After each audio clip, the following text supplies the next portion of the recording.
It's been 8 years since the tragic death of U.S. hero and Navy marksman Chris Kyle. Kyle, whose life was chronicled in the Oscar-winning film American Sniper, served his nation honorably in the Middle East before returning home to help wounded veterans. Tragically, his life was cut short by a fellow service member who purported to be suffering from post-traumatic stress disorder. Yeah, that's right. Chris left behind a beautiful family, including his wife, Taya, and their 2 young children. Here now with her message of remembrance is the widow of Chris Kyle, Taya Kyle. It is so good to be talking to be seeing you this morning. Luckily, a lot of our viewers do know Chris's story. So tell us how you're remembering him and all the other fallen veterans on this Memorial Day. Yeah, thank you for having me. I remember with Chris, we would go to a cemetery on Memorial Day, even if it was one where we were out of state or out of the city where we knew people who were buried there. We would go and pay our respects to people who served and died, and then we would sit over the grave sites and pray for our friends who died too. We would take our kids and we would cry, say a prayer for their families, hug each other, and then we would go out and celebrate the freedoms that they died for. I know Chris felt strongly that it's not just a super happy day all day. You have to take that minute to remember. Then after that, he would want that, they would want that. We go out and celebrate and enjoy our freedoms. Taya, do you think Americans are sufficiently remembering today and sufficiently guarding those freedoms that your husband gave his life for, just as someone who lives that sacrifice?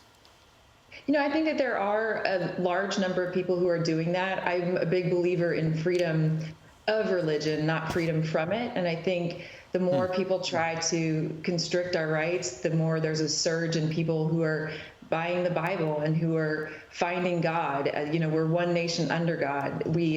My business partner and I have warrior collections where we have a whole jewelry line that is centered on freedom of religion and wearing it and accessing it. So I feel like, yes, there is a segment of the population who really is focused on using those freedoms. Taya, that's such a great description of how you and Chris spent Memorial Day, earning your celebration, in essence, earning that beer in the backyard, earning that good time. Chris's situation was unique. So many people knew his story. So many people knew about Chris, and as such, we've seen images of his memorial service at the AT&T Stadium where the Cowboys play. Thousands of people along the highway as well, remembering Chris. Tell us what that felt like, because for many other military families, imagine today, who have lost someone else, they don't get quite that same level of remembrance. And so today is that day for them as well. Yeah, and I appreciate you bringing that up, because I felt this way, Chris felt this way at the time, and I still feel this way. American Sniper was never just our story. It was everyone's story, whether they served 20, 30, 40 years ago or today. The story of a warrior and the dynamic with the family is the same. And so with it being everyone's story, I think that's a large reason why there was such an outpouring in his death. And like you said, the highways and freeways were lined with people paying their respects. I know it was for Chris and his humble nature, and I also believe that it was for all people who served. He was this representative of your everyday guy who showed up and gave it his all for the rest of us. I think that's part of the reason why there was such an outpouring, and I hope that other people who have lost a loved one in the fight see that and know that that was for them too. Yeah, absolutely. What a beautiful message there. Taya, how do you feel about the direction this country is going right now? We're so divided, and a lot of it is happening in schools where kids are being taught that the country is systemically racist, and our founding fathers were racist, and they're figures that shouldn't be celebrated.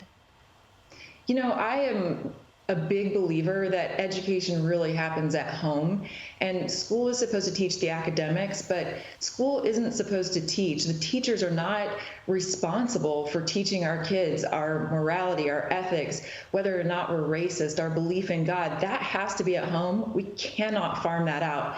So every time I hear people really concerned about what schools are doing, I try to encourage them. Are you pouring into the children yourself? Are you doing it for your own children, for your nieces, nephews, your children's friends? It's up to us, not the schools, to teach the kids our belief system and our love for other people. So I think there's a narrative out there, but I think most people in this country are good people, and we just need to do a better job of teaching our kids at home.